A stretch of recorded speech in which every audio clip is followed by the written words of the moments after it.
The World Wildlife Fund has just produced a new report called the Future 50 Food Report, which is looking at types of vegetables that are particularly beneficial for health, whilst at the same time really protective of the environment.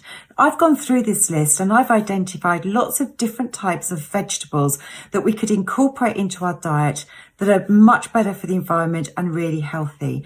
Things like eating mung beans, adzuki beans, different types of grains like buckwheat, millet, quinoa and wild rice. Using the leafy tops from our root vegetables, and particularly mushrooms like lion's mane, shiitake, maitake. These have all got fantastic nutritional value, whether it's the antioxidant content, the phytonutrients, vitamins, minerals, proteins and fibre. There are many other foods. I really recommend you look out for this Future 50 food report produced by the World Wildlife Fund and have a look for yourself at the different array of vegetable plant foods that you should start incorporating into your diet now.